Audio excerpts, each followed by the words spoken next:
So we just want to show how our tool can be a great resource for global mobility specialists or HR managers within a company. Um, we can grant access and they can have a high level view of exactly what's going on in their global immigration program. So logging in, this is the first thing that you would see. You can see exactly how many cases are in expirations coming up, open cases, longer term expiration tracking, and completed cases. So in each column, you can take a look and see just kind of a summary how much is spent on service fees, government fees, incidentals, etc. We can drill right into each of these little sections um, and see exactly what's going on a more granular level from case to case. So, for example, this first case would have the applicant's name in a normal circumstance. You can see what the actual fees are. You can see what the current status is. So this is filed pending approval. The next status is consular stage. So assuming someone's going to be coming into country and they have to complete something in country. Estimated next action date is when this next action date is anticipated to happen. We can see the date initiated, applicant's name, the case type, Switzerland. It's a renewal.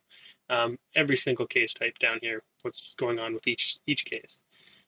Show who it's initiated by, number of dependents, country they're going to, the nationality of this applicant, place of residence, and then we can actually track, when the expirations are happening, what department this person might be part of, if it's important to keep up with those costs, and all as well as company reference number. We can really customize these portals really to track and look for exactly what you need.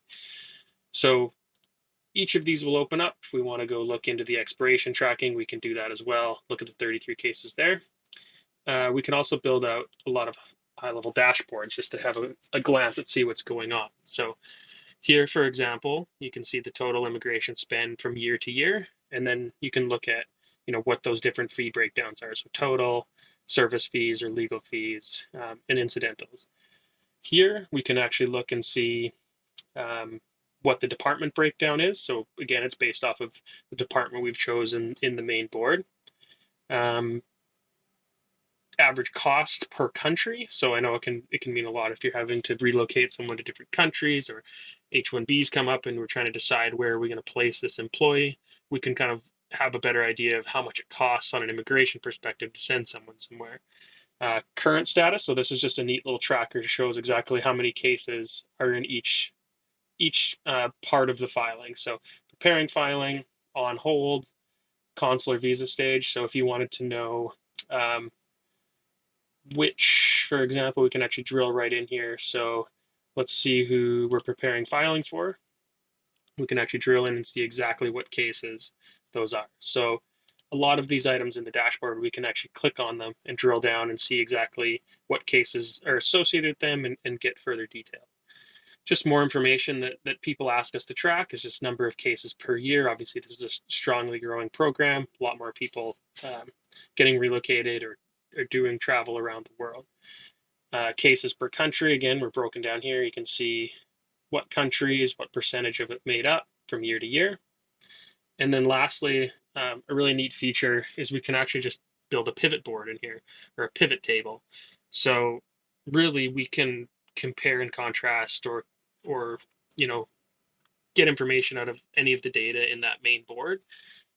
Here all we've picked was case type by date initiated. So really we can look at exactly anything we want to look at. So Malaysia, business e-visas, there's been one in 2019, and then we can see 3 in this past year for a total of 4.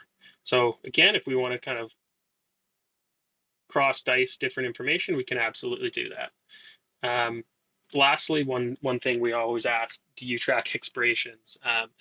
And our system does it really well. So we can actually look at the expiration Gantt and we can start doing some planning out to see exactly when someone is expiring and do some prep for it. So as you saw on the main board, we track them separately, but we can actually look in here too and start looking. So expirations coming up.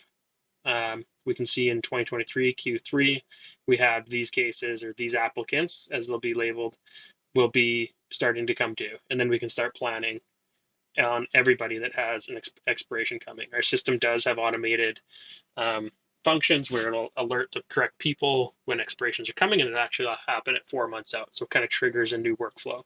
But really nice way to visualize expirations. We know it's a very big issue with a lot of different programs and a lot of different other systems.